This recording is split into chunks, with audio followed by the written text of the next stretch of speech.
Hear ye, hear ye! You are listening to An Old Timey Podcast. I'm Norman Caruso. And what is that effed up smell in my crib? It's Kristen Caruso! Oh, excellent callback to Flavor of Love, Kristen. Thank you. And on this episode, I'll be talking about the Super Soaker. That really cool toy from the 90s that You all got the it. cool kids had? That's right. I'm super Were you a cool soaked just kid? thinking about it. Were you Sorry, a cool kid that was back then? disgusting. Yes. No, I was not. I didn't even have a Super Soaker. They were probably too expensive or something. I don't know. They weren't expensive at all. Well, there was some other excuse used in my household, I can tell you that. I also didn't have a Barbie Jeep, but we're not here to discuss my troubles. I know that's a really sore spot for you, not having a Barbie Jeep. So we don't have to get into that. Okay, thank you. Yeah. I'm very excited for this. Yeah? Well, yeah, I mean, it's nice to cover a topic that I'm guessing will not include carving into mountains that were stolen No from carving into Native mountains. Americans. I don't think there's going to be slavery mentioned even once here Nope, today. no slavery. Real good stuff. Seems a little upbeat, frankly. I don't know what to do with myself. Guess we'll see. Won't we? But before you get going, I've got to do a plug. Oh? And this is kind of a BOGO deal.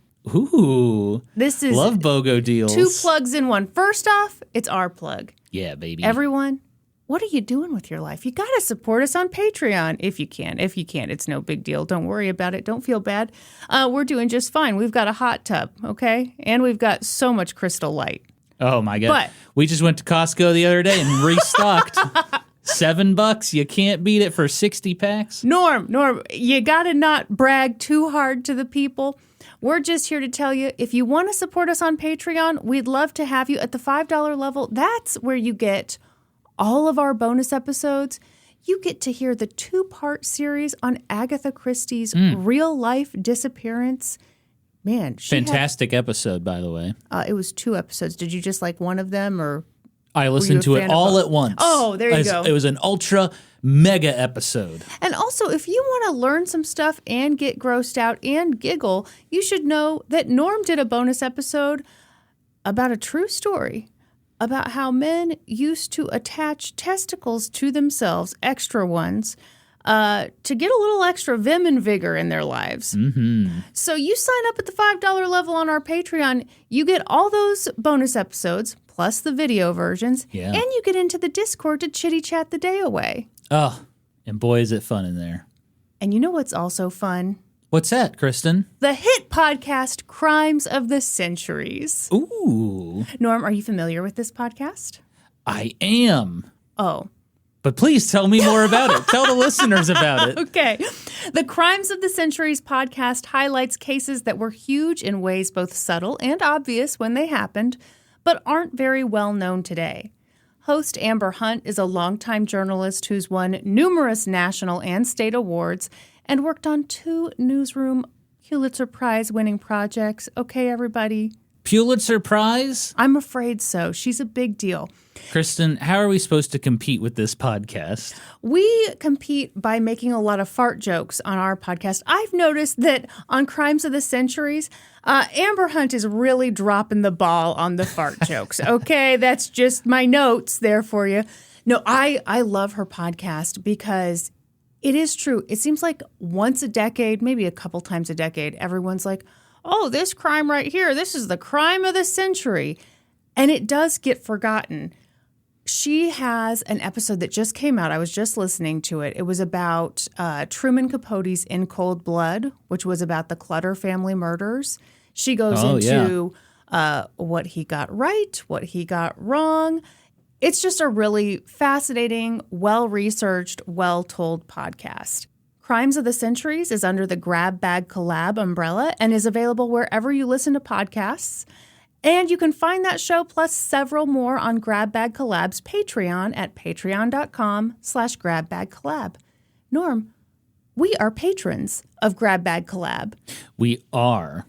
We highly recommend it. There are a bunch of good shows on there. It's a real bargain. If you're a Maxinista, you might want to check that out. Yeah, Crimes of the Century is very well written, researched, well produced.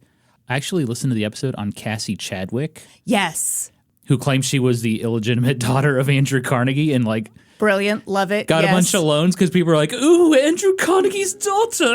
You stand to inherit millions. Yeah. Crazy story. Yes. Amber did an episode on the largest art heist in American history. Kristen? I know. Getting all juiced up for that, I bet. I'm obsessed. Anyway, yeah, please check out Crimes of the Centuries.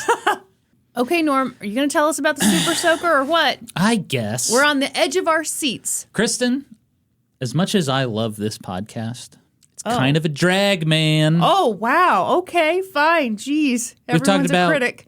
We talked about Adolf Hitler. Forgot about Hitler. Slavery. Yeah.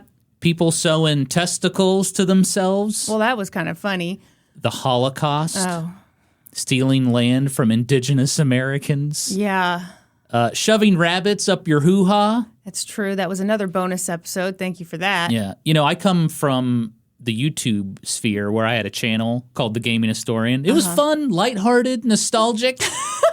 It's a real change of pace, I gotta say. Almost never mentioned the Holocaust. I've never mentioned the Holocaust in the episode in an episode of The Gaming Historian. So I wanted to kind of go back to that feeling of nostalgia. Yeah. So let's travel back in time. A simpler time in our lives, Kristen. The early 90s. Ooh, everything's neon. I'm wearing a windbreaker. Honey oak trim all over the house. Tile floors. Green couch. Close your eyes. Okay. Picture it. It's July.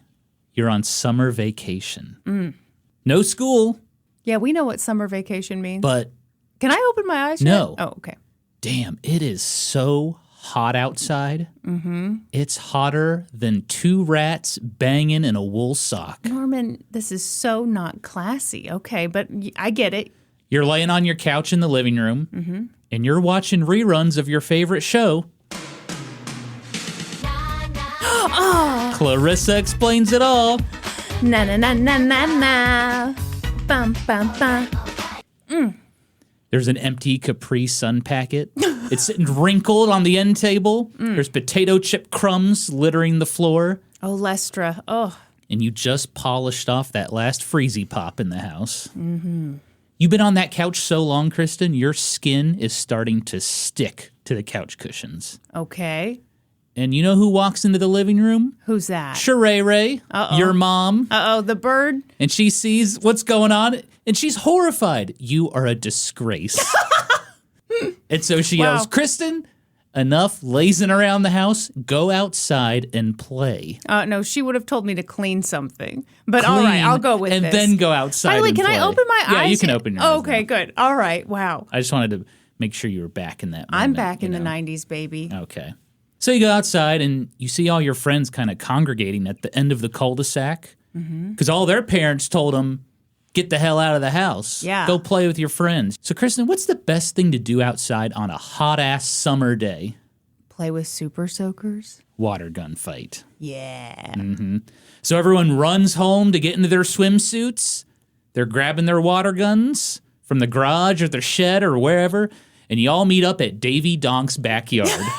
Because Davy Donks was the rich kid. He had the biggest backyard, and he had an above-ground pool. Sure. So you got water guns, you got the pool, it's going to be a good time.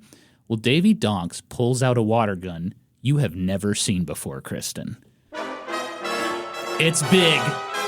It's got bright neon colors. Oh, yeah. And what the hell is that big green bottle on top of the gun?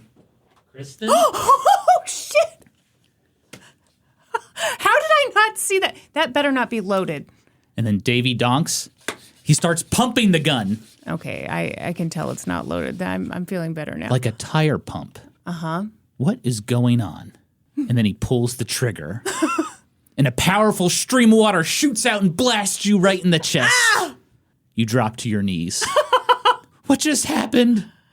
Davy Donks' water gun is more powerful, it's more cool, it's more menacing than anything you have ever experienced before. And that's because Davy Donks was using the Super Soaker.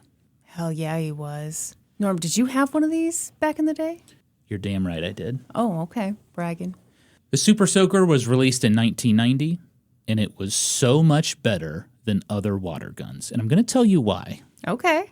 A traditional water gun, like this one that you see here, it has 2 tubes inside of it, okay? Okay. So one tube goes from the trigger to the water reservoir, which is inside this gun, and then you have another tube that goes from the water reservoir to the nozzle. So when you pull the trigger, it pushes air into the tube, which pushes water into the other tube, and then it shoots out the gun. So let me show you. Oh, Norman! Jesus! Did I get you? I dodged it like a champ. I cannot believe you shot that at me. Okay, so yeah, this water gun works. It's kind of pitiful, though. I mean, these have been around forever, like the 1910s or even the 1800s, I think. Okay. But then you have the Super Soaker. Norman? The Super Soaker has a piston pumper. It pressurizes the air and the water inside the gun. If you blast me with that thing, I will blast your ass. So when you pull the trigger, Norman, and you release all that pressure, Norman, the water shoots out of the gun faster and farther and with way more power. I am surrounded by expensive equipment. You better. This gun's so powerful, Kristen, I will not shoot you with it, okay? Okay. I promise. All right. I'm going to put it down now. But if you sass me, I'm going to go for it, okay? Oh, no. I'm a goner, folks. Kristen, the Super Soaker revolutionized the toy water gun industry, and it left a lasting imprint on our childhoods. But for the man who invented it, Dr. Lonnie Johnson, it was not easy for multiple reasons. Medical doctor? Like, what kind of doctor are we talking about? Smart guy doctor. Not medical doctor. Like, I'm very smart doctor. Those medical doctors are idiots. We're talking about the smart guy doctors. That's right. Okay. Lonnie Johnson grew up in segregated Alabama. Holy shit. And as a child, he experienced racism while pursuing his dream of becoming an engineer. And when he graduated college and he entered the workforce, coworkers sometimes doubted his abilities. Even though he was working as an engineer for the Air Force and for NASA. You know, on this podcast, even our fun episodes are a little bit of a bummer. Okay. Yeah, but it's an uplifting. Don't worry. It'll be good. Absolutely. And then when Lonnie Johnson decided to pursue his inventions full time as an entrepreneur, he struggled to find a company that believed in him. But Lonnie Johnson was not a quitter. He believed the key to success in life was perseverance. Lonnie Johnson first came up with the Super Soaker in 1982. It would take 8 years for it to hit store shelves. And his perseverance paid off. The Super Soaker became the #1 selling toy in the world. Whoa. So on today's episode of An Old Timey Podcast, we will explore the incredible life of Dr. Lonnie Johnson and his most famous invention, the Super Soaker. I'm so excited. Are you ready? Yes, and my shoulder's a little wet. I have not yet forgiven you for shooting me with that little water gun. Wet shoulder contest. Here we go, folks. Oh, yeah. It's getting sexy. Everyone put on your 100% cotton white T-shirts. We're having that wet shoulder contest. Lonnie George Johnson was born on October 6th, 1949 in Mobile, Alabama. He was one of 6 children. It's a lot of kids.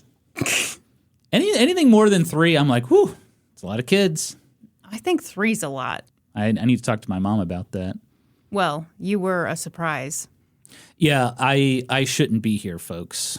I was an accident. A miracle, Yeah. we say. My mom confessed that to me when I was in like my mid-20s. Like, I wasn't expected. They weren't planning for me. And so the running joke is like, I shouldn't even be here today. And I run off crying and stuff. Yeah, we're glad you're here, Norm. Thank you. Lonnie's father was a World War II veteran. He worked as a civilian truck driver at a nearby Air Force base. Lonnie's mother worked a couple of different jobs. She worked in a laundromat. She worked as a nurse's aide. And growing up, Lonnie Johnson's family didn't have a lot of money. 6 kids, truck driver, nurse's aide, Sure, yeah.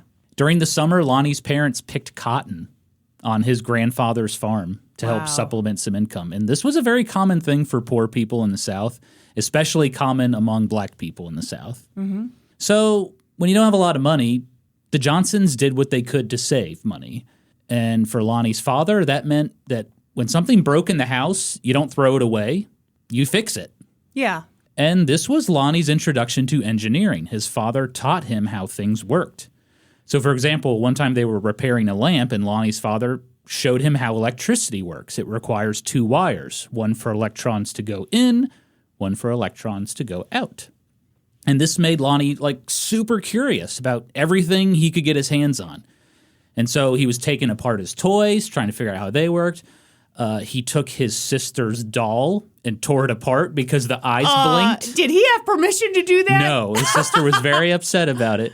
But yeah, the eyes blinked, and you want to know, how does that work? Yeah. His favorite toy growing up was the erection set. Oh, what? Erector set, sorry. Norman, did you do that on purpose? No. The erector set. Because it let you build all sorts of things. You've seen the movie The Sandlot, right? Yes. Do you remember when they use an erector set to try to get the ball back? Yes. With the catapult? Uh-huh. Yeah. You're killing me, Smalls. I love that movie. So pretty soon Lonnie became known around his neighborhood as the kid who always tinkers with things, and he earned the nickname The Professor.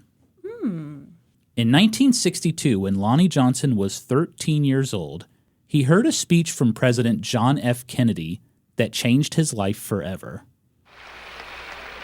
We choose to go to the moon in this decade and do the other things, not because they are easy, but because they are hard. President John F. Kennedy declared the United States would have a man on the moon by the end of the 60s. And from that moment on, Lonnie Johnson was obsessed with space exploration and with rockets. He wanted to learn everything about everything. So he ran down to the library, he checked out a book on rockets, and it even had a section on how you could make your own rocket. Cool. And that's exactly what he started doing. He started building rockets. Obviously not the giant ones they launch into space, but, little bottle rockets, right? Thank you for clarifying. Yeah. And after he built his first rocket, he wanted to launch it, obviously. Well, what do you need to launch a rocket, Kristen? I don't know. I've never launched a rocket. Fuel. Oh, excuse me. You need fuel, Kristen. Okay. All right. Luckily, that book he checked out from the library, it had a section about rocket fuel and how to make rocket fuel. Jeez, this seems like a kind of dangerous book, but all right. Yeah, I know. But some of the ingredients Lonnie had never heard of, and so he was just like, I got to put this on the back burner. Mm-hmm. But then one day he had to go to the pharmacy to pick up a prescription for his mom. And he when he was waiting for the prescription to get filled, he was walking down the aisles, checking out everything, and he noticed that there was something amazing on the shelf, a shake weight. He noticed that some of the products at the drugstore, they contained ingredients for the rocket fuel. Okay. And so he started buying stuff from the pharmacy to make his rocket fuel. Like what? Like potassium nitrate. Okay. I'm sorry. Please hold. What's the matter? Well, as you know, because you are my lovely husband, every now and then a hair will get trapped down my shirt and it'll tickle my titties. So Betwixt the breasts. my apologies to the folks at the $10 level on Patreon who witnessed that. Don't worry, nobody saw anything scandalous. We call those hairs little titty ticklers.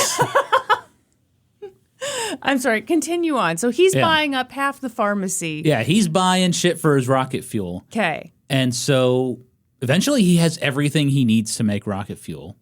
And so the recipe says, okay, you got to put all these ingredients in a pot and you got to heat them up and meld them together.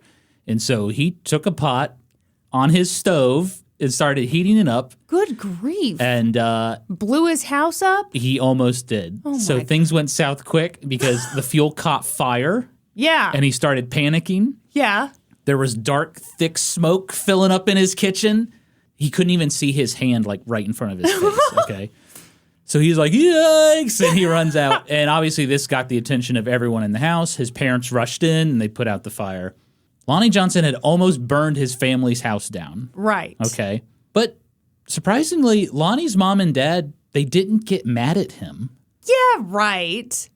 Instead, they went out and they bought Lonnie a hot plate. And they told him, look, if you're going to do this, do it outside. Wow. And That's Lonnie, really sweet. yeah, so Lonnie remembered this as a very pivotal moment in his life because he said, my parents could have easily yelled and screamed and punished me. Yeah. But instead, they were really patient with him, and they supported his interests and his curiosity. And that was a big deal for him. It also seems really big for that time period, too. Yeah, absolutely. To be that encouraging of your kid. Yeah. And he also credits that moment for his belief that you need to reaffirm success and you don't need to put kids down. Because reaffirming success, it creates a snowball effect. You know, if kids experience success and positive reinforcement, they'll crave it more and more. Yeah. And he thinks that will make kids more likely to succeed in life. Well, funnily enough, this is not the end of the rocket fuel saga. Okay. Okay. Lonnie said he was in school one day and then he got an intercom. Lonnie Johnson, report to the principal's office. You know. Uh-huh. So I mean, obviously you assume you're in trouble when you hear that, right? Yes, definitely. It turned out that he was in trouble. Uh-huh. Lonnie's brother had taken that rocket fuel to school, and he and his buddies lit it in the hallway as a prank. And I guess they ratted Lonnie Johnson out. They're like, oh, well, he made the fuel. Uh-huh. And so the principal was like, did you make this? Are you trying to blow up the school? Oh. And Lonnie was like, okay, yeah, I did make the rocket fuel, but it's just fuel. It's not a bomb. Yeah. You know. And then the police got involved. Oh, shit. And Lonnie was like bawling, like crying his eyes out. And he was trying to convince them, it's not a bomb. It's rocket fuel. I'm really into building rockets. My brother took it. Oh, my God. Well, luckily, the police analyzed the fuel, and they're like, okay, yeah, it's just fuel. But then the police were like, well, we're just going to charge you with arson. Try to light the school on fire. Well, he didn't try.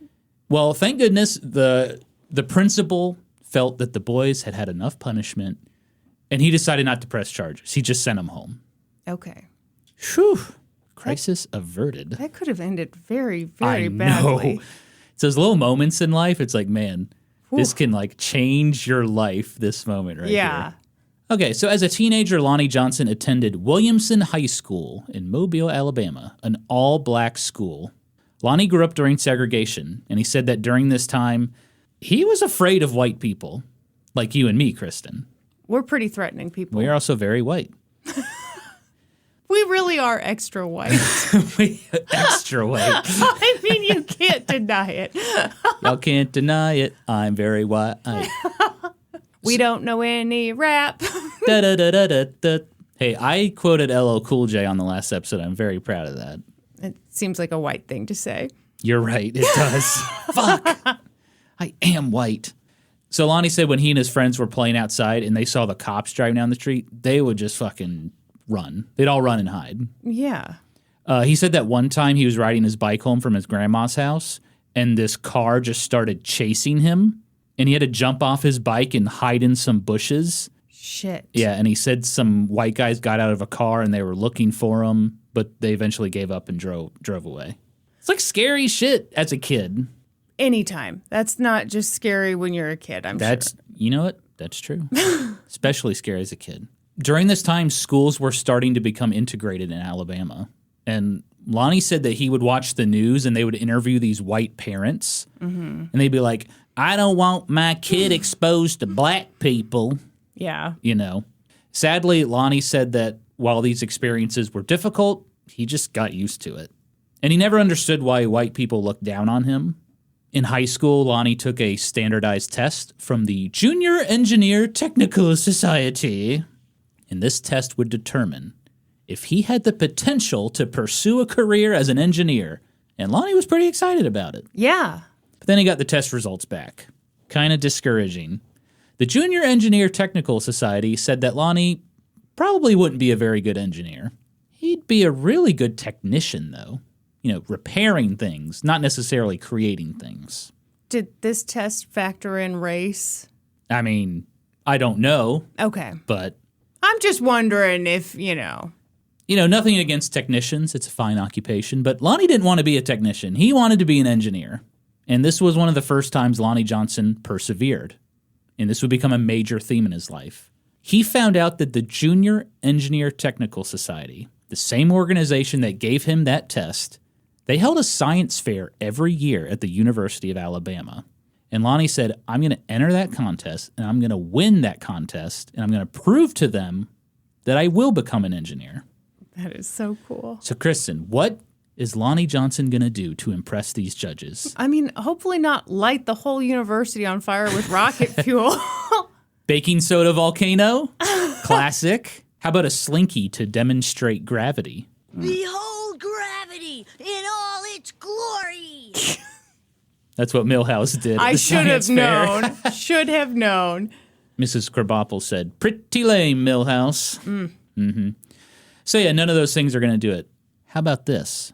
What if Lonnie built a fucking robot? For real? That's exactly what he did. Whoa. So Lonnie Johnson had seen a lot of robots on TV. There was Robbie the Robot from Forbidden Planet, Robot B9 from Lost in Space. And Lonnie thought, well, if they're building robots for TV, surely I can make a robot. Lonnie later realized that there were people inside those robots on TV. They weren't actually robots. But that wasn't going to stop him. Yeah. So over the course of a year, during his junior and senior year of high school, he built a robot using parts from a junkyard. But he also found some parts around his house. And unfortunately for his sister, he took some of her toys again. He used his sister's walkie-talkies to transmit signals to the robot. Lonnie. I know. By his senior year, Lonnie had finished his robot. He called it Line X. Line X is about 4 feet tall. It had 2 arms that could rotate and swivel, and it used compressed air to do that. A little foreshadowing. Moved around on wheels, and it even had memory. It used a reel-to-reel tape recorder, and Line X was fully controllable using a remote control. This is like That's amazing. Super impressive shit. I'm just thinking about what I did my senior year, and I'm just like, if someone was like, hey, why don't you build a robot? I'd be like, I don't even know where to start. Yeah. Yeah. I was playing Magic the Gathering my senior year. You had to keep your virginity intact. That's not your fault. That Dare Pledge of Virginity, the resource officer recommended Magic the Gathering to keep my virginity. I'm sure he did. Yeah. In 1968, Lonnie Johnson presented his Line X robot at the Junior Engineer Technical Society Science Fair at the University of Alabama. And did he say, suck on that? I'm sorry. Suck on this. I'm sure he did not. Lonnie Johnson was the only black student to enter the contest. And Kristen, Line X stole the show. Lonnie won first place. That he is had awesome. persevered, and he proved the haters wrong. You love to see it. Yeah. Here's what's even more amazing. The context around this. 5 years earlier, in 1963, Alabama Governor George Wallace had stood in the doorways at the University of Alabama in an attempt to block the enrollment of 2 black students. And now on that very same campus, Lonnie Johnson, the only black student at this science fair, won the whole damn thing. Yeah. And he did it during the heart of the civil rights movement. So for Lonnie Johnson, this was a huge deal. Yeah. Big moral victory for him. And now you'd think that by winning the science fair at the University of Alabama, maybe the school would take an interest in you. Yes. Having you as a student. Yes, you would think that. Yeah. Didn't happen. Lonnie said the only thing the University of Alabama said to him was, goodbye, and y'all drive safe now. That's shitty. Yeah. So he graduated high school, and Lonnie enrolled at the famous Tuskegee University, an HBCU located about 3 hours from Mobile, Alabama. Yeah. He was the first member of his family to go to college. Special shout out to HBCUs, including my alma mater, Elizabeth City State University. Viking pride. I'm wearing their colors here. Oh, congratulations, Norm. Thank you. Also, Tuskegee University. Several future topics around that place. Yeah. The founding of the school, syphilis experiment. Mm-hmm. Hey, Amber Hunt covered that on Crimes of the Centuries. It's true. The Tuskegee Airmen. Very interesting. Anyway, so to help pay for school, Lonnie Johnson joined the ROTC. Got a scholarship. Mm-hmm. In 1973, he graduated with a bachelor's degree in mechanical engineering. 2 years later, in 1975, he earned his master's in freaking nuclear engineering. Freaking nuclear engineering. And school's done. It's time to enter the workforce. His first job out of college was at the Oak Ridge National Laboratory in Oak Ridge, Tennessee. It's one of the largest federally funded research labs in the country. And Lonnie worked on cooling systems for nuclear reactors. Okay. No big deal. Pretty low stakes, low pressure job, right? Cooling systems on nuclear reactors. No, sir. That seems actually really important. No, actually, podcasting is a much more dangerous job. Absolutely. Absolutely. We take our lives into our own hands every single day we record. What was your first job out of college? I worked at the newspaper. The one you worked at where we met? Yeah. Oh. Oh, very sexy. You know what I did after college?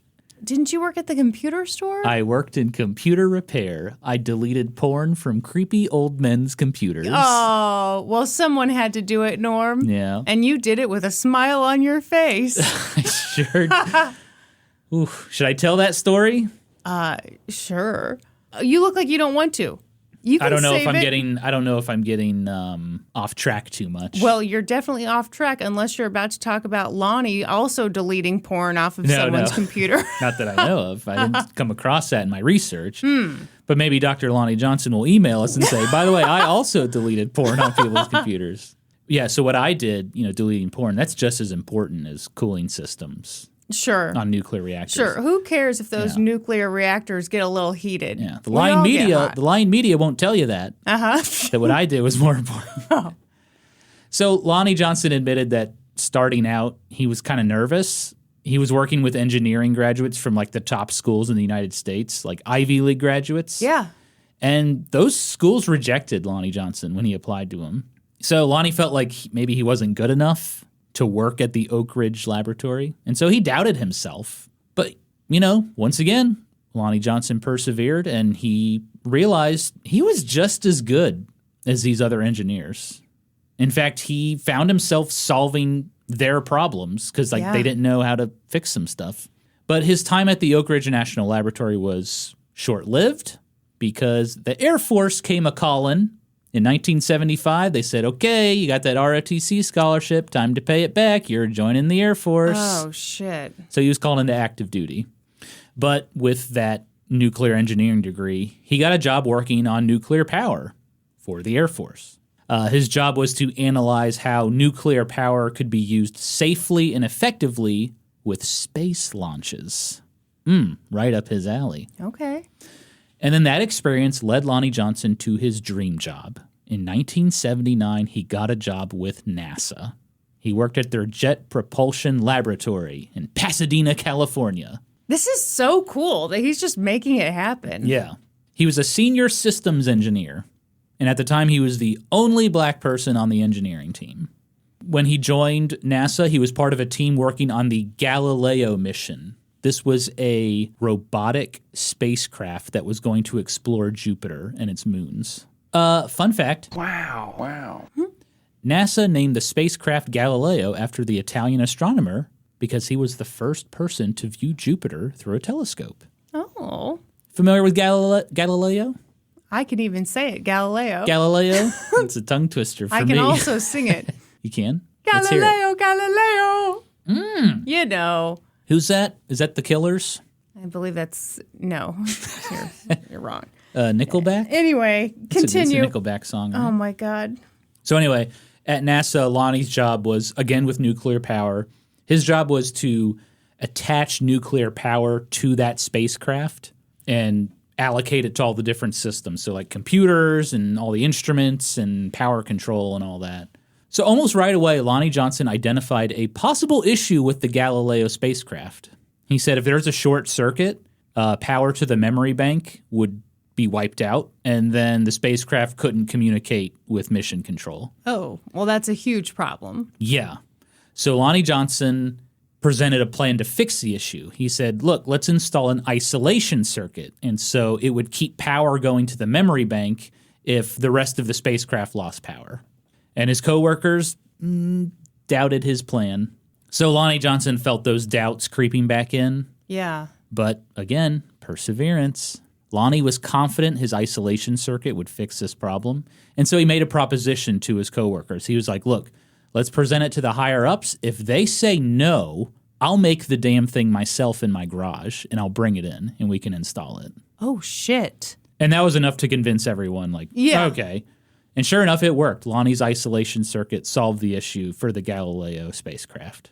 In an interview with Forbes magazine, Lonnie Johnson was asked if he thought his race played a role in people underestimating him. Yes. And he replied, "That's the only explanation I can come up with." Yeah. Yeah. The dude's highly qualified. He's super smart. But also, you don't need to ask him that. Well, Forbes did. I know, but I think sometimes journalists, when they ask a question like that, they put it on the person to call it out when, like, dude, you can just call it out yourself. That's a good point, Kristen. Thank you. I think you're thoroughly convinced Lonnie Johnson's very smart. Yes. Talented. Yes. Kicks ass at his job. Absolutely. Proven the haters wrong time after time. Yeah. But Lonnie wasn't just creating stuff at his job, he was doing it at home as well. After work, he would tinker around with things and try to come up with new inventions. In 1979, he got his first patent.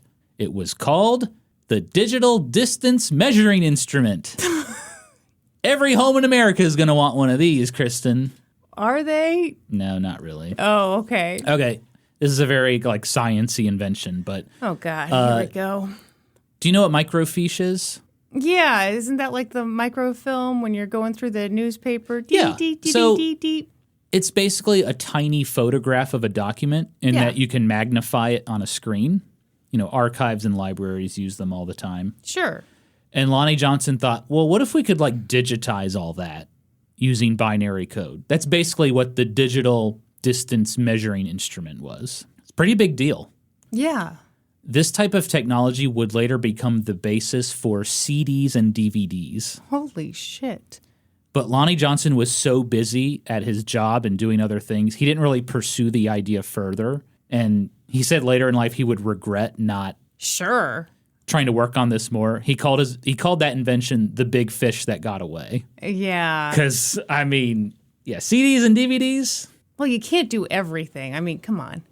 His next idea, though, it was pretty ambitious. And just about every household in America would want it if he could make it work. Okay. He wanted to make an air conditioning system that didn't have to rely on Freon. Oh. So Freon is what our air conditioning systems use to make the air cold. But it also contributes to global warming. Yeah.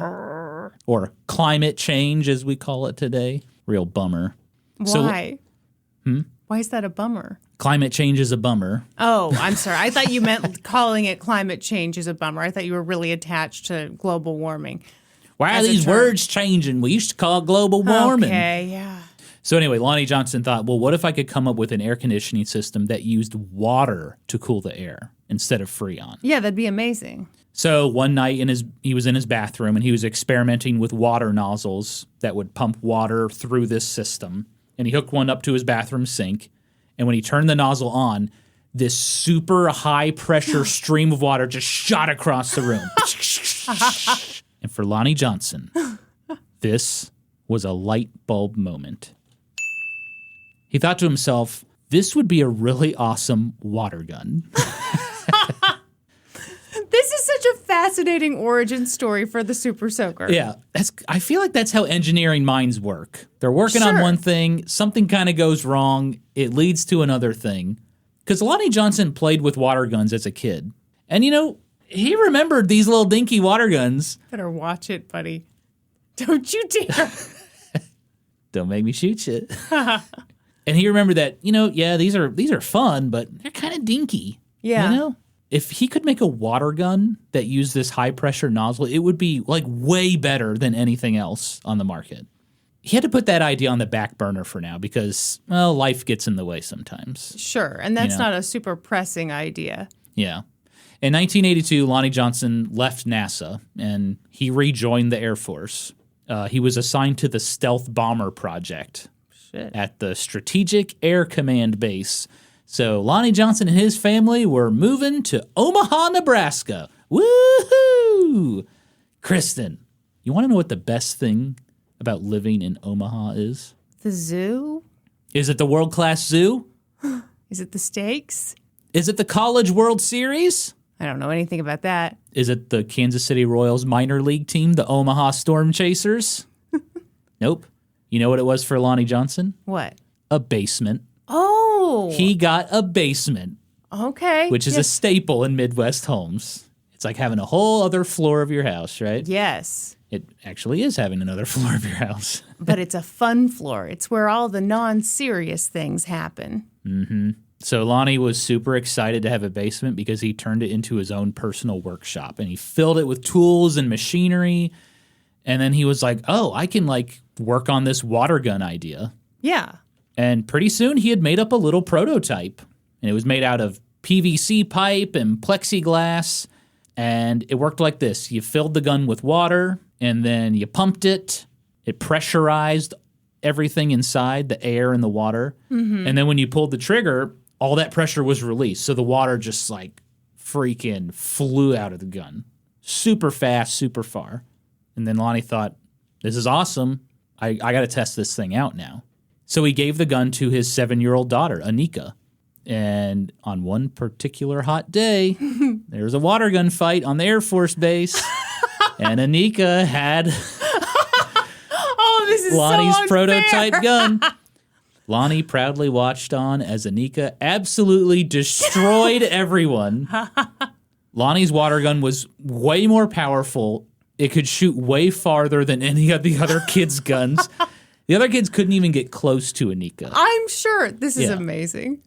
And then there was an Air Force picnic. And Lonnie thought, oh, I'll bring my water gun. You know, I'll show everyone and it'll be fun.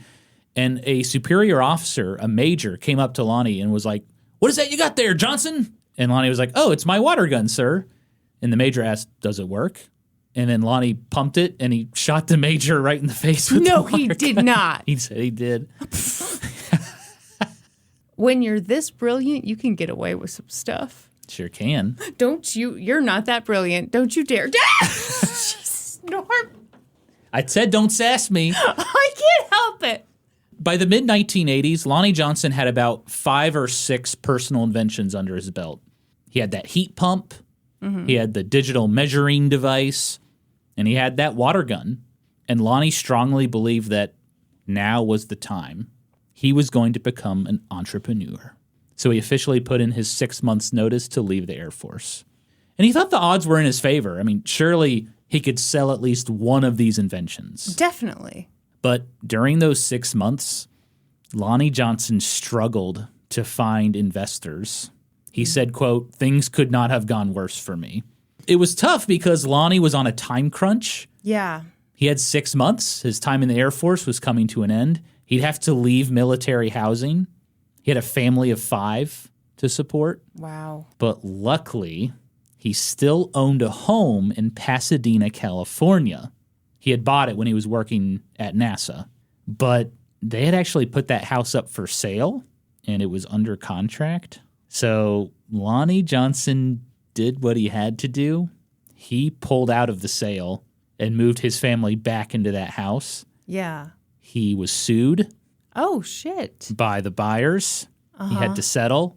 And Lonnie was just like, it was the most stressful time ever in my life. It was just the worst. He was unemployed. He had a house, thank goodness, but he was unemployed. He had to just pay a ton of money for this settlement. And so he gave up on his dream of becoming an entrepreneur. He got a job back at NASA. But he got to work on more cool stuff. Yeah. So he worked on the Mars Observer project. But Lonnie was not ready to give up, but he did decide to change his strategy a little bit. Okay, tell me what you think of this. Okay. Lonnie thought a big reason investors weren't biting was because his inventions were like a little too science-y, maybe a little too complex. Okay. Maybe a little too risky to invest in.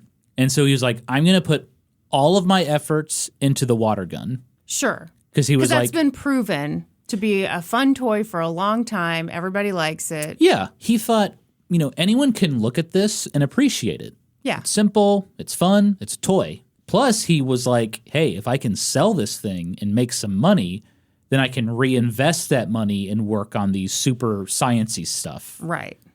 And so Lonnie Johnson was going to enter new, uncharted territory, the toy industry.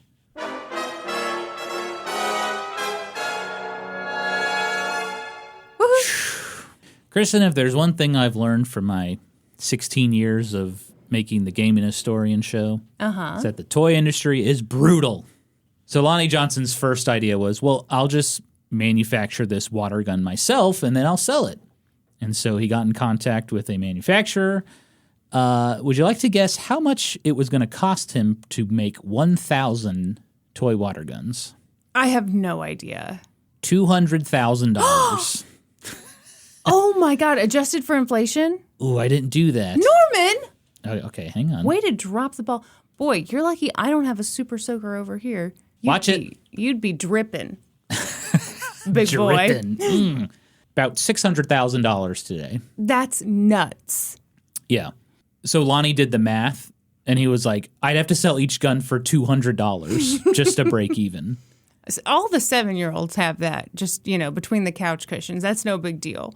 Yeah, can you imagine going to your parents, I want the Super Soaker. Well, how much is it? $200. That's more than a Super Nintendo at the time. That's crazy. Yeah. Also, Lonnie Johnson was like, I don't have $200,000. Yeah, more importantly, like this guy just got sued 12 seconds ago. So he realized maybe I don't have the expertise or the money to become a toy manufacturer. Right. So he was like, well, maybe if I just license this to an already existing company, I can collect royalties on every sale. And so the first company to take interest in Lonnie's water gun was called Daisy. Daisy was known for their BB guns and pellet guns. Kristen, if you recall the film A Christmas Story, yes, you'll shoot your eye out. Ralphie really wanted a Red Ryder BB gun. Yeah. That was made by Daisy. Okay. You'll shoot your eye out, kid. Oh. So Daisy was really interested in Lonnie's water gun because it used pressurized air to shoot the water, which was actually very similar to how their BB guns worked. But during the 1980s, Daisy's products weren't selling very well. BB guns were kind of falling out of favor, and the company went through a lot of restructuring. Well, weren't kids getting shot because people thought they had actual guns? Yes, and more on that later. Oh, okay. Boy, that's going to be a fun topic. Oh, yeah. Because of all that restructuring, Lonnie had to keep meeting with new product managers, and they basically had to restart development over and over and over and over again. Ugh, yeah. And so eventually Lonnie Johnson and Daisy parted ways. And now they just make sour cream. Disgusting. Okay, just because you don't like sour cream doesn't mean it's a disgusting joke. I'll tell you a disgusting joke. Oh, let's hear it. Mount Rushmore, more like... You know what? I won't finish the joke because I've turned over a new leaf. You're a new woman? I'm a very classy woman now. You've probably noticed already. When will you admit that you stole that joke from a joke book? I absolutely did not. I have proof. Everyone, check our social media, won't you? Norm photoshopped a joke book to include my disgusting Mount Rushmore joke. No, I found it at the Okay. half-price books, and I was like, of course. Wow. Of course this is where Kristen Caught got her it. red-handed. It was 500 jokes for the whole family. Except for that one. Did I tell you one time I don't know how I came across this on Spotify, but it was like Kids Bop versions of like songs I liked. Okay. And there was like a kids version of a hip hop song. Uh-huh. And I was just like, how would they even like sing this? Yeah. And I played it and I hear like a kid's chorus going, fuck bitches, get money. That's not in the spirit of Kids Bop. They're not supposed to curse. I know. I was horrified. What kind of weird corner of Spotify had you wandered into, sir? I really don't know. I don't even know why I was looking for that, but Yeah. Is that what the guy who asked you to delete all the porn off his computer said? This just came to me, man. I don't know how it got here.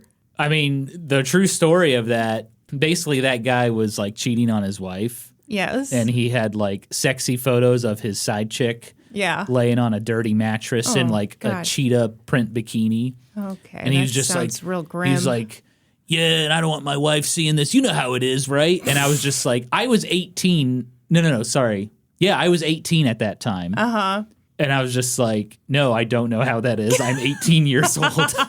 I play Magic the Gathering on the weekends, sir. I have no idea what you're talking about. I am a child. I do not have a main chick or a side chick. Yeah. One day I'll share the rest of that story. That is so gross. Anyway, let's get back to Lonnie Johnson, who may email us in the future. And say, please take that episode down. You're a disgrace to podcasting. Okay, so his deal with Daisy fell through. But in 1987, great year, the birth of Normie C., Lonnie Johnson reached out to another toy company, LJN. Oh, yeah. Kristen, are you familiar with LJN? I am, but only because my husband is the gaming historian.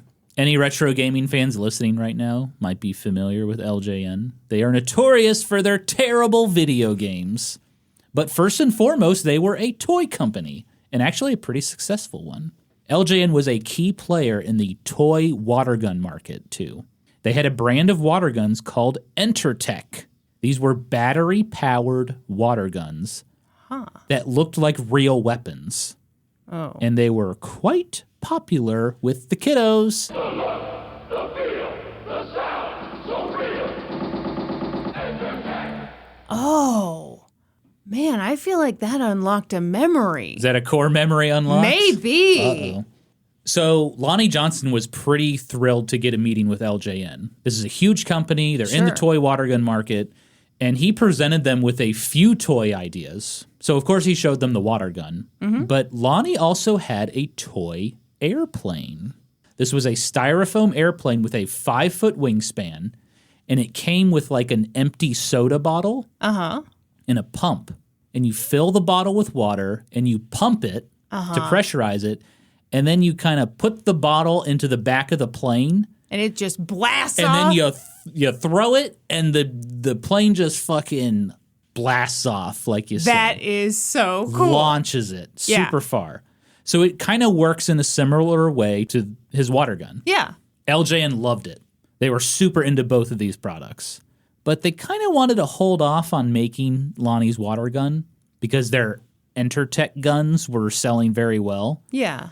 So there really wasn't any rush to like release another water gun. And so LJN struck up a deal with Lonnie Johnson. They were like, okay, we're going to make both of these products, but let's start off with the toy airplane. And Lonnie Johnson was like, yeah, sweet. So he got a licensing deal. And if it worked out, he'd be rich. Okay, but they're not really going to do the 5-foot wingspan thing, right? Oh, yeah. Oh, okay. Stay tuned. All right. That just seems kind of wild. I mean, 5 feet. I mean, it's like this, right? well, yeah, I understand what 5 feet is. I'm just saying, it's a very large item to have in your home. Yeah, I mean, that is a big toy airplane. But LJN was like, yeah, let's make this damn thing. So they took his toy airplane and LJN started modifying it for mass production. And things didn't start off very well because LJN was having trouble getting the plane to fly. Yeah. And so they called Lonnie Johnson. They're like, will you come out and like tell us what we're doing wrong?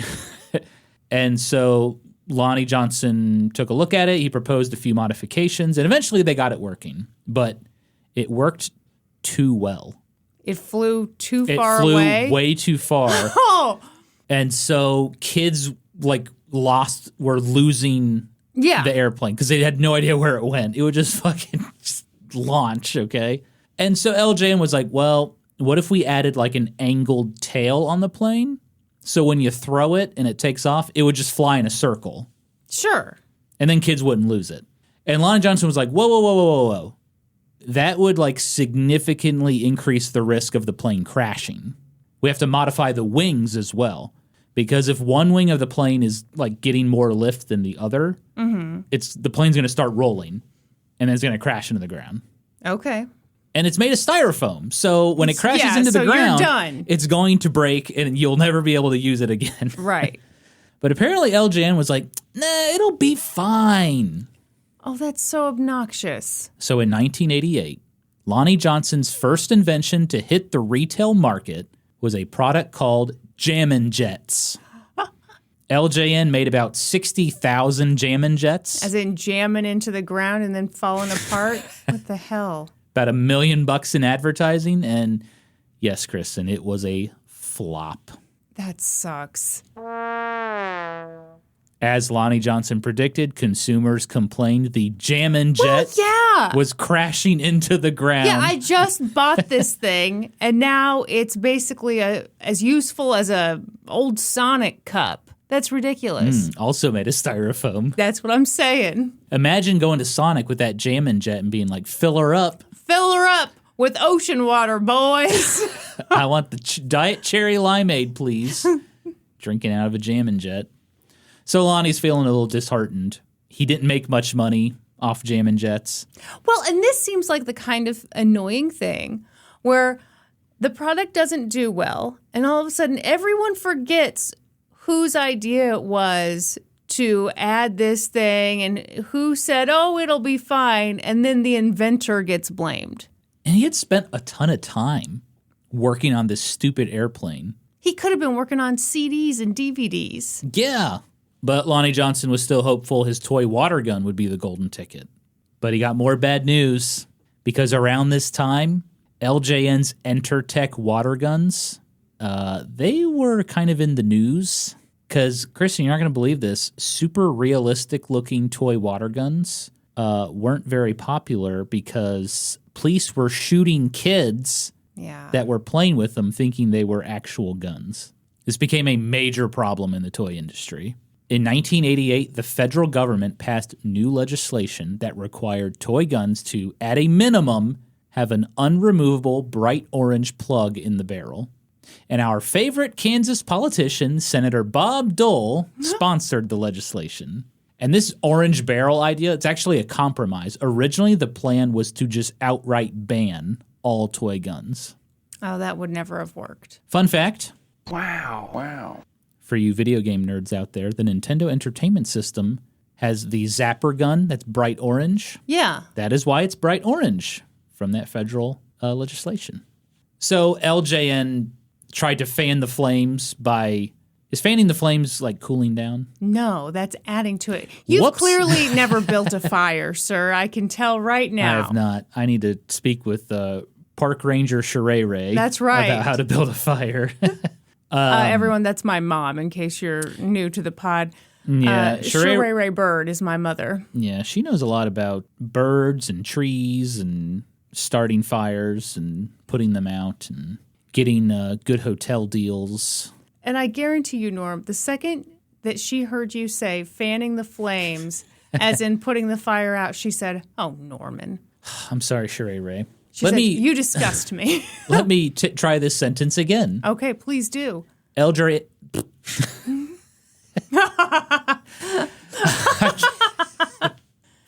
You want to try the sentence one more time? One more time, and if I can't do it, You're going to blast yourself with that water gun? I'm going to blast myself with the water gun. Okay. LJN tried to put out the fire by making their Entertech water guns with like fun, bright colors. Sure. Woo! But too little too late. LJN had lost a ton of money on that whole situation. In 1989, they shut down the Entertech product line. LJN was getting out of the toy water gun market, and that meant Lonnie Johnson's water gun was DOA. That's dead on arrival, Kristen. Yeah, I know. Also dead or alive. Okay. So LJN released Lonnie Johnson from his contracts, and they were like, you are free to shop this idea around with somebody else. Perseverance. Lonnie Johnson started writing letters to just about every toy company he could think of, including the top dogs like Hasbro and Mattel. No one was interested. At this point, I don't think anyone could blame Lonnie Johnson if he decided to quit. Sure. He's got other ideas. He can do other things. Mm-hmm. He works for NASA. He has a good career. Absolutely. He has a family. If this doesn't work out, okay. But Lonnie wasn't ready to give up. So in February of 1989, he saw an opportunity. He attended the American International Toy Fair in New York City, and he hoped he could meet with a company and drum up some interest for his water gun. Yeah. Initially, he wasn't having any luck, but then he met another attendee in the hallway. He was telling him about his water gun. He was like, you should really talk to Larami Corporation. I have not heard of that corporation. Very small toy company. Okay. They'd been around since the 1950s. They were mostly known for making very cheap licensed toys. All right. They'd get them manufactured in China or Japan for like pennies, then resell them in the United States at like grocery store checkout lanes. Okay. Super cheap toys. Yep. But they also made a lot of knockoff toys. And Lonnie Johnson said one of Laramie's strategies was they'd kind of wait and see what was popular in the toy market, and then they would just make a copycat version, and they'd get like 10% of the market that way. Okay. This is an inspiring tale. All right.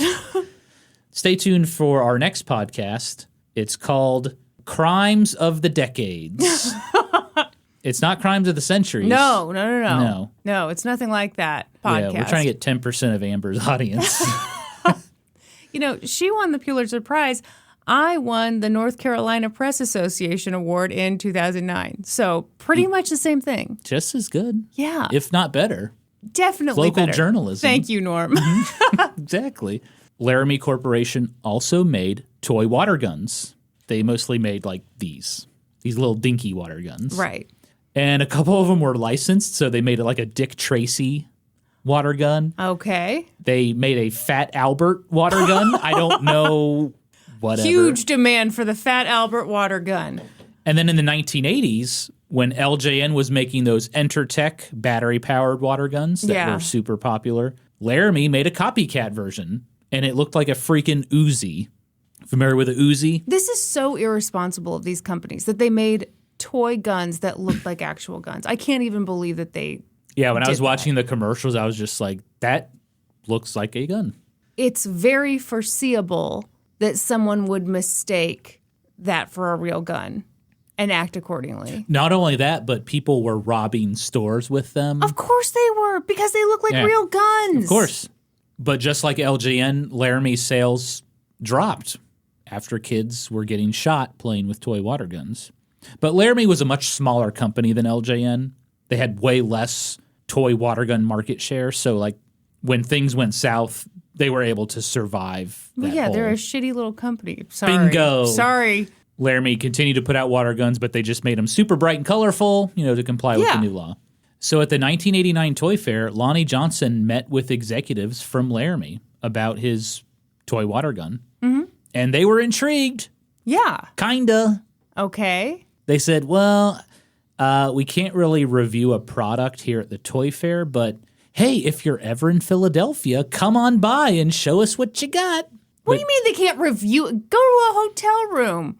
Blast somebody with it. Come blast me in the hotel room. Well, yeah, that does sound terrible, but I'm about to bust.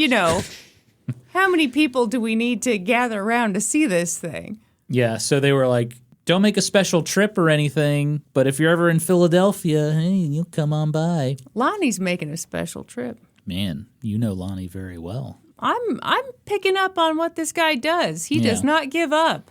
So yeah, it wasn't really a yes. It also wasn't really a no. So Lonnie Johnson decided to go, as Kristen once famously said, balls out. He got home to California after the toy fair. He built a new prototype for his water gun. Why new? He wanted to make sure it was in like tip-top shape. Okay. Make it the best it could possibly be. Sure. And it was during this time he came up with probably the biggest innovation, and it's the one that made his water gun unique.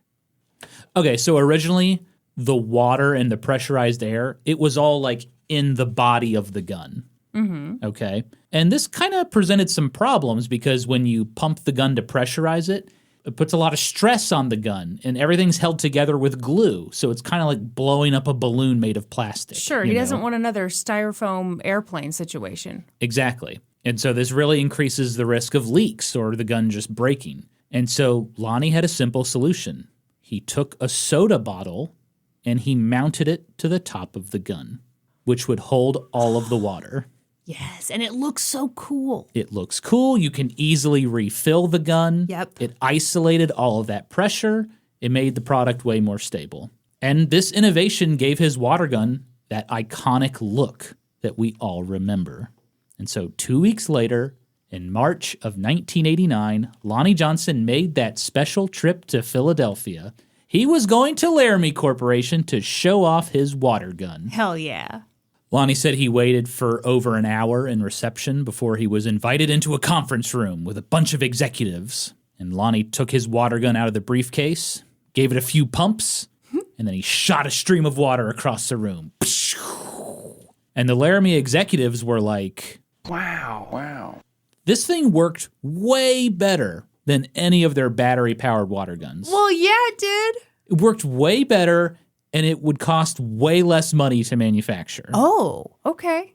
And so they quickly offered Lonnie Johnson a contract. Yeah. And it was a very generous contract. Lonnie would receive royalties on every water gun sold. He would retain the rights to his patents. And Larami engineers would help further improve the gun and get it ready to be manufactured. Wow. Those are great terms. Okay. Yeah.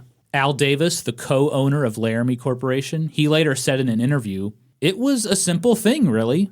I liked it, and I thought kids would like it." Mm-hmm. Larami's goal was to sell the water gun for $10. That's about $30 today. Okay. And to make sure it wouldn't be confused with a real gun, Larami gave it a bright yellow neon color. The water tank on top was green. Mm-hmm. The tip of the nozzle was orange. And in April of 1990, Larami Corporation and Lonnie Johnson were ready to unveil their new water gun to the world. Why do I feel like something's going to go wrong? What are you doing here? Man, are you catching on to all of my You're little slowing tricks? down. I'm on to you, sir. The new water gun was called The Super Soaker. the Power Drencher. Ew, really? Okay. That's right, Kristen. It's the Power Drencher. So I didn't know it was originally called the Power Drencher. And I went on eBay. I was just like, how much does a Power Drencher cost? It's like $150 if you have an original Power Drencher. Okay. Pretty crazy, huh? Yeah. Expensive. So for Lonnie Johnson getting the Power Drencher to market, it was a huge relief, long time coming. Remember, he came up with this idea 8 years ago. Yeah. It just shows how long it can take for an idea to become fully realized. Well, sure, especially with it being, part of a national conversation about safety and stuff. Exactly. And that would be kind of scary to be like, man, I have this cool water gun, but like it's all in the news about people getting shot holding water guns, But it's that perseverance and it's now on the market. But things didn't start off well for the Power Drencher. Another company called Talk to Me Products. Sounds fully made up. That's a very interesting insight you have there, Kristen. Really? Yes. Talk to Me Products contacted Larami, and they were like, hey, we have our own water gun, and we call it the Drencher. And guess what? We have a trademark on that name.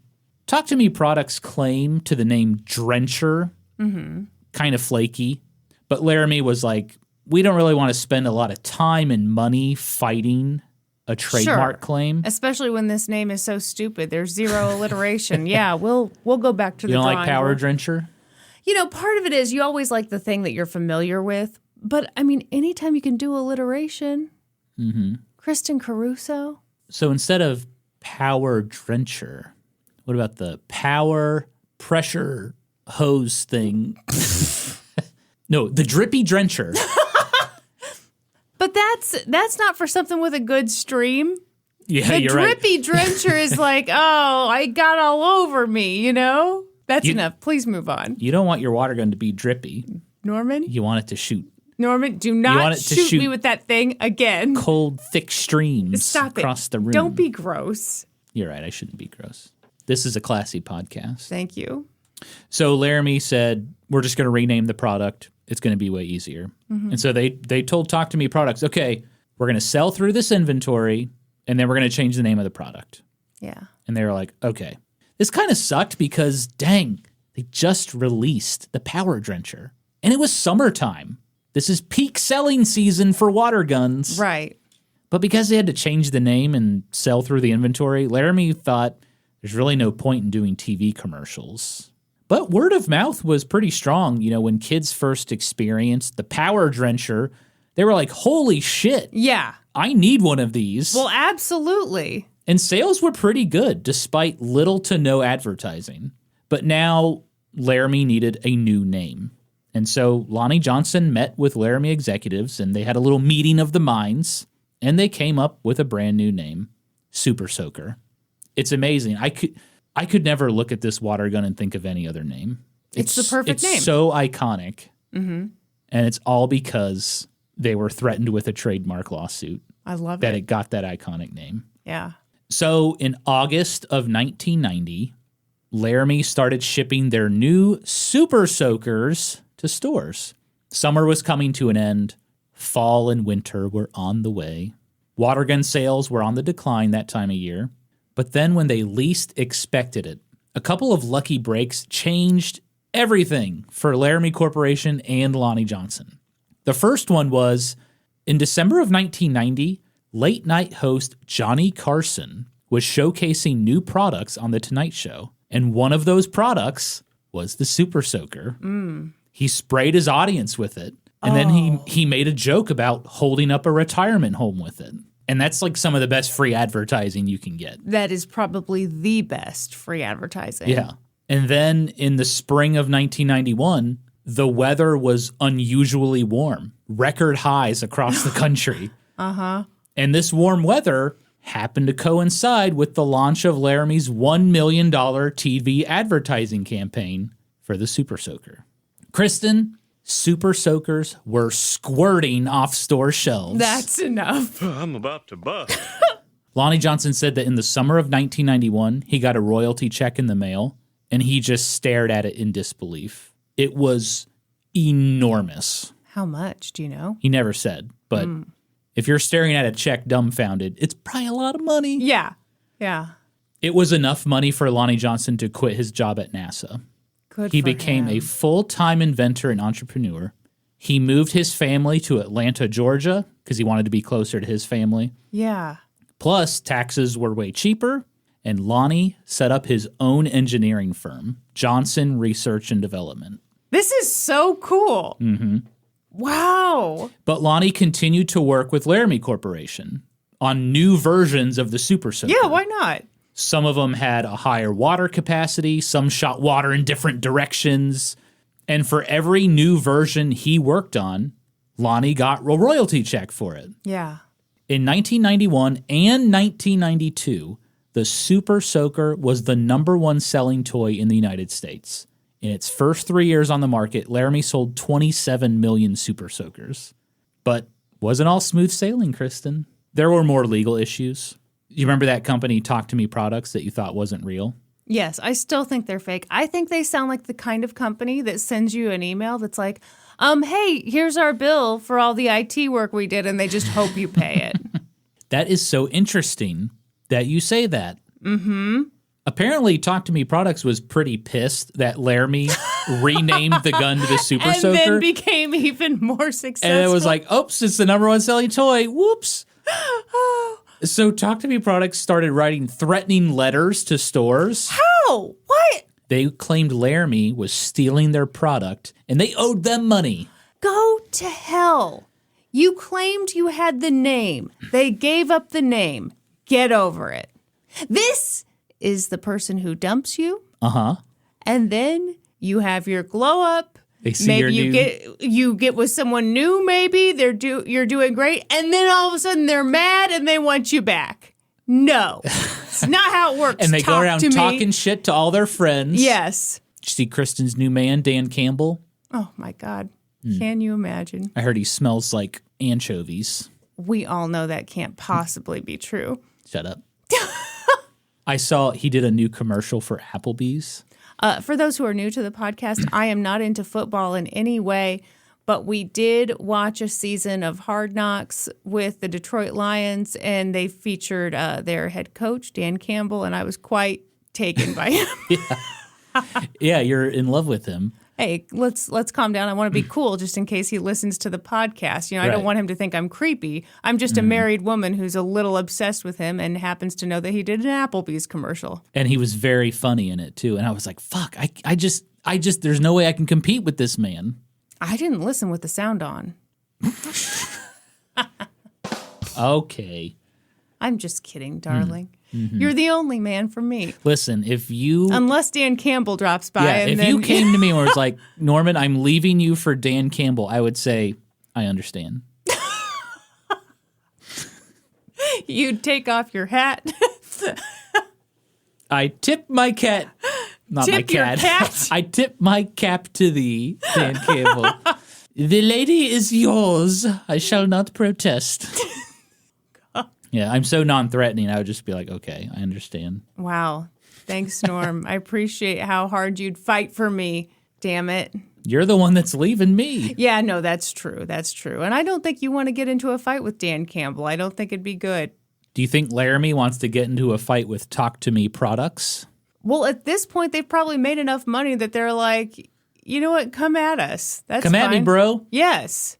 Okay, well. Turns out Talk to Me is just one dude in a basement somewhere. Oh, my God. Am I? Kristen. Shut up. Am I You're kidding? close. You're close. Okay.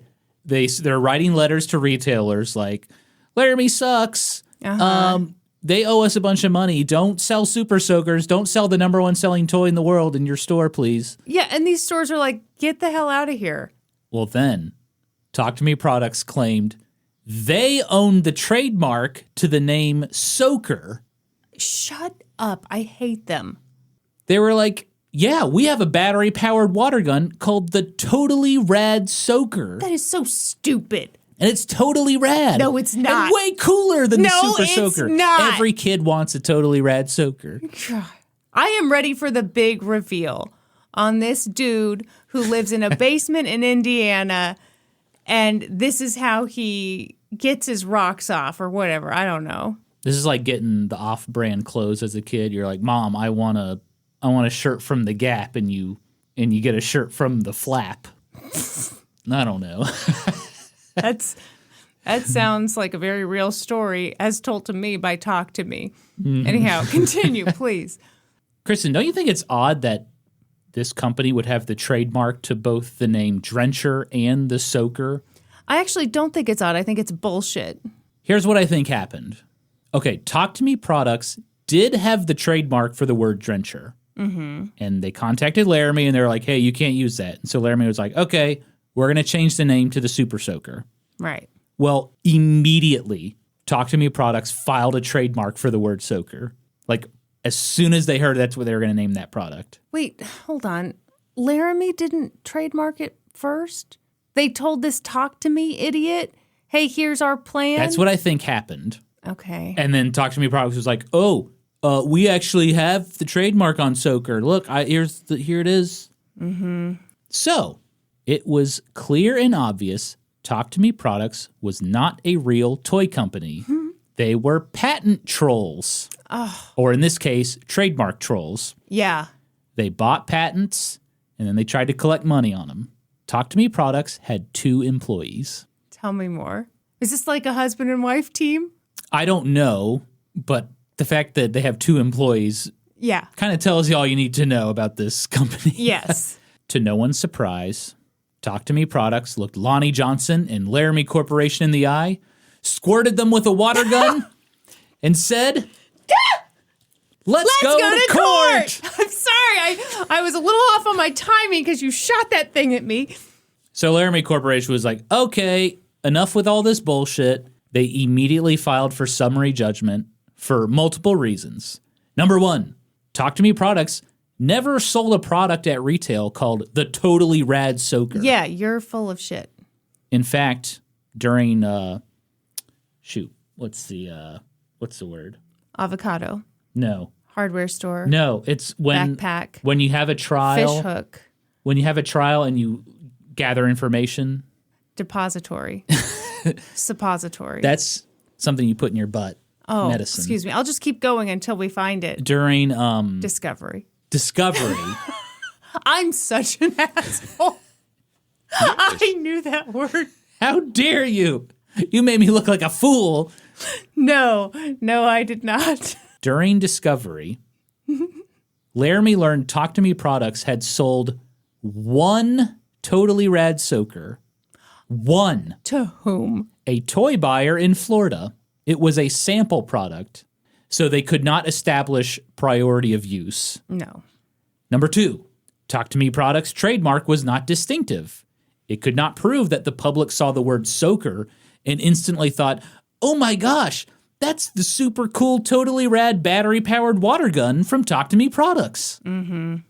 Number 3, Talk to Me Products couldn't prove that the Super Soaker was causing confusion in the toy water gun market. So what do you think, Kristen? Did Larami get a summary judgment? Yes. They sure did. The judge wrote, quote, ownership of a mark is not determined by the race to the patent office, but by the race to the market. Yeah, trolls. But Kristen, if you think that's going to stop Talk to Me products, are you think kidding again. Me? Because they sued Larami again. No, get out of here. This time for patent infringement. Because they had the patent to a 1978 water gun called the American Gladiator. Okay. So this gun did work very similarly to the Super Soaker. It used pressurized air to shoot out water. Could be bad news for Larami. Could be. Once again, Larami Corporation filed a motion for summary judgment, and it was due to one sentence in the patent. Talk to Me Products patent said the water for the gun was stored in a, quote, chamber therein. Oh. Meaning the water was stored inside the gun. Yeah, we get it. But the Super Soaker's water was stored in a bottle mounted above the gun. And that was enough for the judge to, once again, grant a summary judgment. And say, suck on that. Suck on this. People are constantly saying that in this story. I don't know why. Larami was pretty pissed about all those bogus lawsuits from Talk to Me Products. Yeah. So they countersued them and won punitive damages. Good.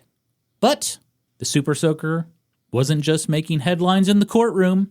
It was also on the evening news for gun violence. Why? In the summer of 1992, a couple of teenagers in Boston were having a water gun fight with Super Soakers. And I guess someone got sprayed a little too much because they left, came back with a real gun, and shot one of the teenagers. Oh, that's horrible. Yeah. The mayor of Boston, Raymond Flynn, was horrified. Something had to be done. Well, that's not the Super Soaker's fault. His solution? Are you kidding We are me? going to ban Fake sales guns? of the Super Soaker. The solution to gun violence is to stop fake gun violence? Yes. Obviously. That's ridiculous. No, it's actually very smart. No, it's not. Think of the children. I am, and I would think that they'd be better served by actual gun reform.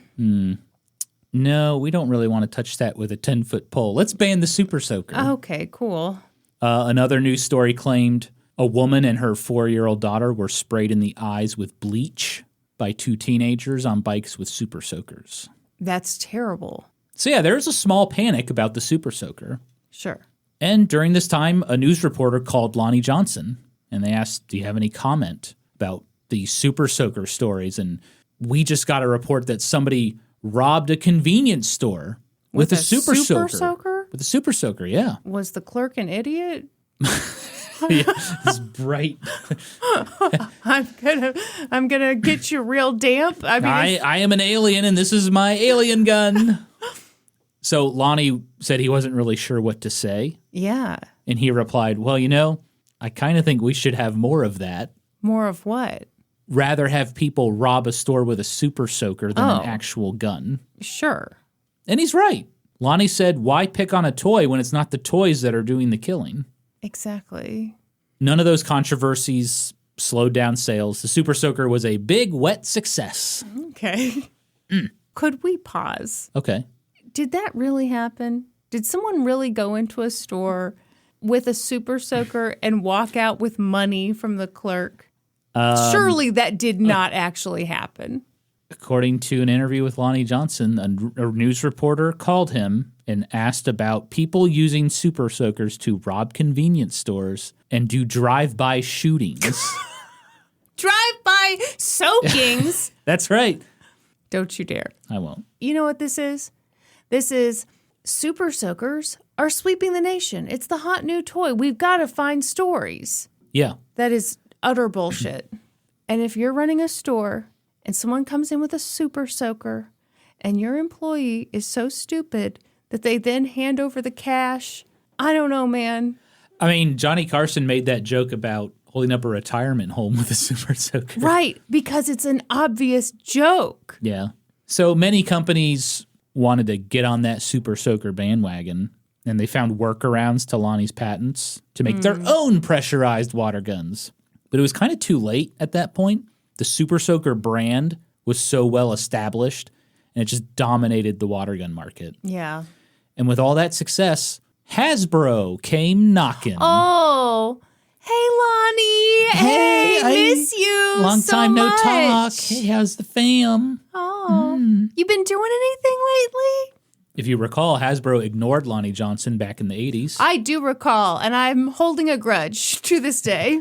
Now Hasbro wanted a sweet piece of that pie.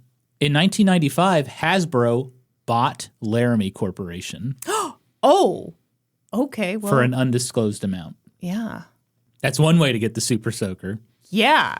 Yeah, so that small toy company that made cheap knockoff toys in the grocery store Good checkout for lane. them. Yeah, Hasbro bought them. Made a ton of money. Lonnie made that company, basically. The Super Soaker made Yes. Larami Corp. Yeah. After the Hasbro purchase, Lonnie Johnson had another light bulb moment. Okay. So one of Hasbro's best-selling toys was the Nerf dart gun. And he thought, what if I made a new line of Nerf guns that used my patents with pressurized air? Oh my gosh. And that's exactly what he did. Yeah. He worked out a licensing contract with Hasbro, and he developed a new line of Nerf products called End Strike. Nerf End Strike. Came out in like the early to mid 2000s. Okay, that was, I was Probably a little after old. your Yeah. Nerf time. Yes. Yeah. But it's Nerf or nothing, Kristen. That's what I hear. These were powerful foam dart guns with like a military tactical theme. And they had accessories like sniper scopes and muzzles and tactical stocks. And they had cool code names. The Spectre Rev 5. The Alpha Trooper CS-18. Oh, extreme. In his contract with Hasbro, Lonnie added one important clause. Let's hear it. He wanted ownership of the End Strike brand name. Yeah. Because he failed to do that with the Super Soaker, even though he had helped come up with that name. Mm-hmm. And so when Hasbro released new Super Soakers that didn't use Lonnie's patents, he didn't make any money off those. Yeah. And so from that experience, Lonnie was like, owning the brand is just as important as owning the technology behind it. Man, this guy, he's not just persistent. He is picking up every little thing. Oh, I should have done this. I should have. And Yeah. I mean, it sounds like not getting bitter about it. Just like, okay, next time. You just learn and grow. Yeah. Yeah. He just moves on.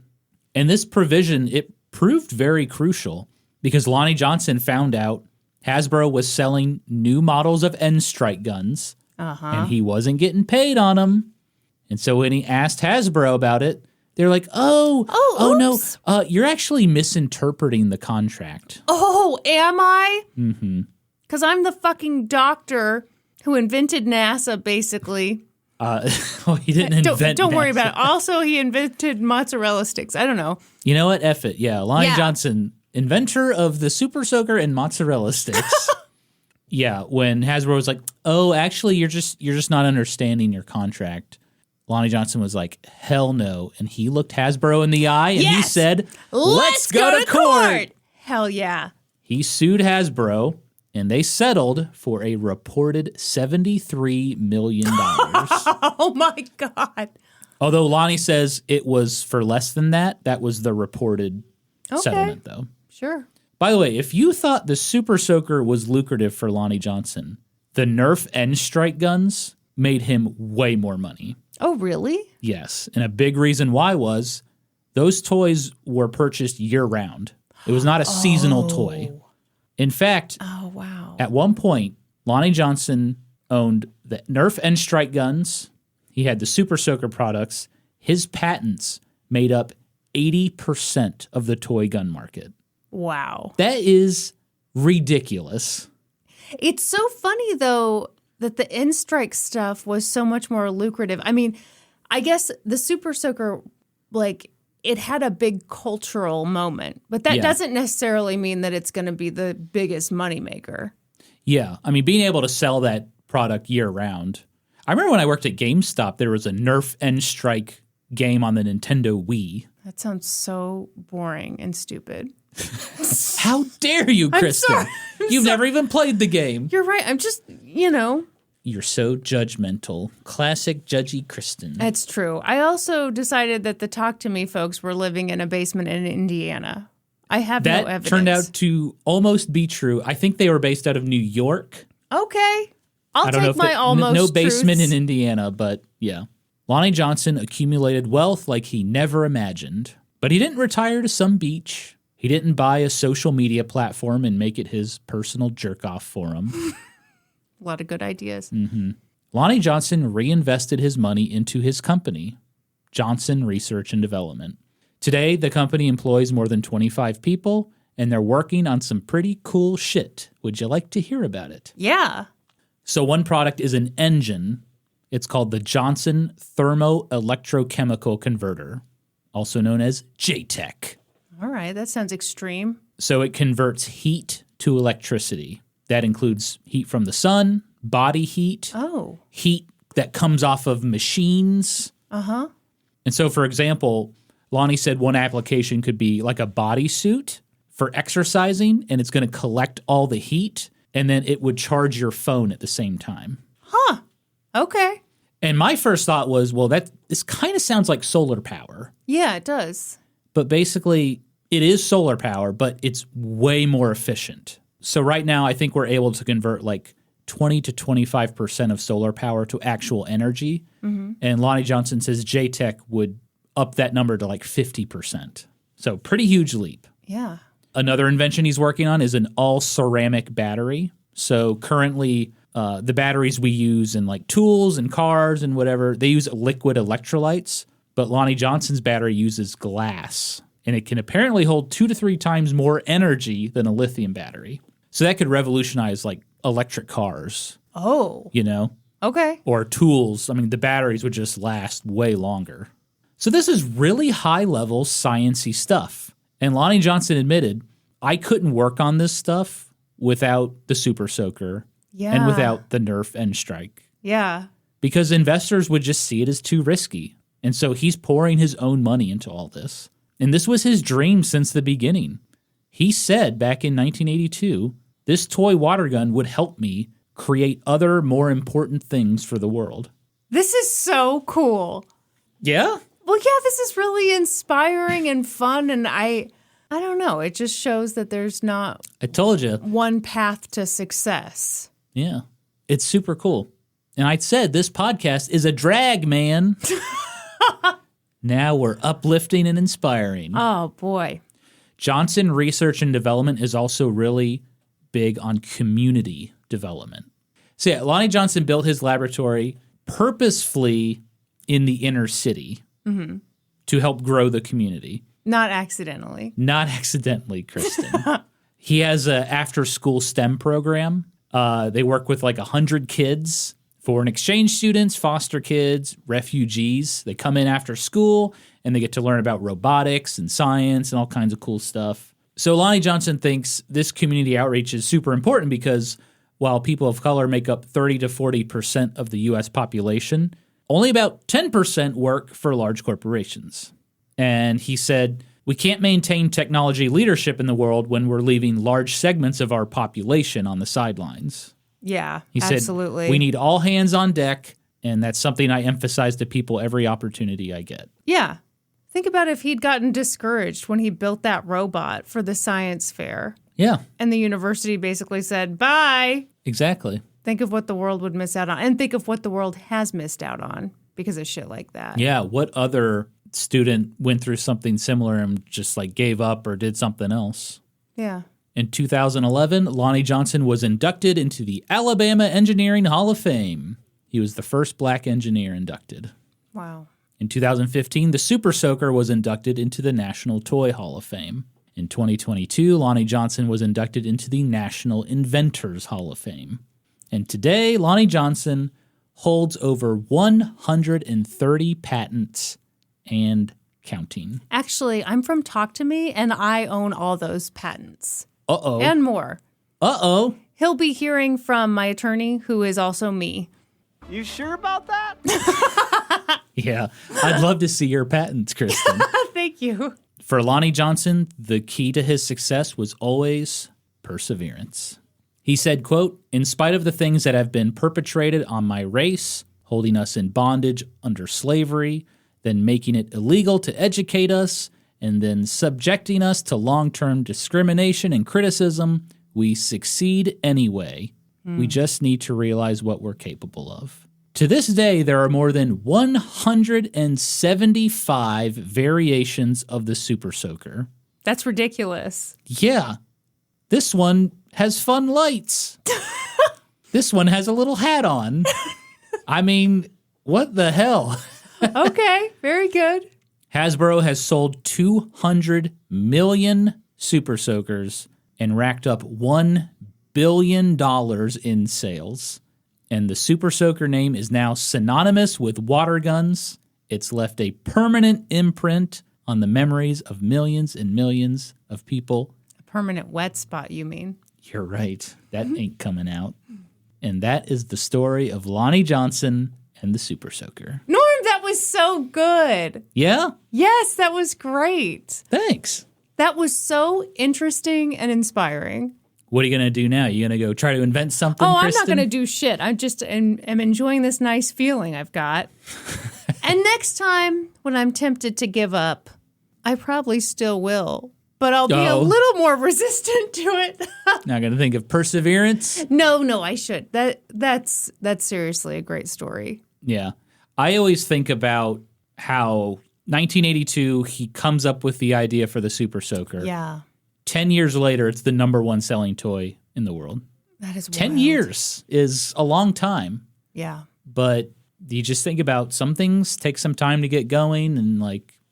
Well, it just shows there are so many factors that, first, obviously, you've got to make this great product and all that stuff, but there are also factors outside your control. Yeah. And sometimes you just have to play the waiting game. Mm-hmm. And also pretend like, no, I was going to be in Philadelphia today. Oh, yeah. I meant to be here. I flew out. I wanted a cheesesteak. Uh-huh. I fly in every Wednesday for a cheesesteak. I'm here in Fishtown, looking at plaques. The wife says this is a giant waste of money, but I disagree. Oh, by the way, I made this water gun. You want to check it out? I thought it was a cool story. Yeah, thank you. I thought it'd be a fun one-off episode. And guess what, Kristen? I've got 2 more one-off episodes coming. Yeah, folks, let us know what you think of this. I mean, we've done a couple series now. But this is pretty fun to do a little one-off. Mm-hmm. We do have one other one-off episode. Carrie Nation was a one-off. Yeah, but that was a long-ass one-off. It was a long-ass one-off. I think it was like 3 hours, wasn't it? It sure was. Yeah. All right, Norm. You know what they say about history, hoes? We always cite our sources. That's right. For this episode, I got my information from the website, iSoaker.com. No. The U.S. Patent Trademark Office Speaker Series featuring Lonnie Johnson, and reporting from BBC, Forbes, and more. For a full list of sources, check the show notes. That's all for this episode. Thank you for listening to An Old Timey Podcast. Please give us a 5-star review wherever you listen to podcasts. And while you're at it, subscribe. Support us on Patreon at patreon.com/oldtimeypodcast. Follow us on Instagram and Facebook and TikTok at Old Timey Podcast. You can follow us individually on Instagram. She is Kristen Pitts Caruso. I am Gaming Historian. And until next time, toodaloo, ta-ta, and cheerio.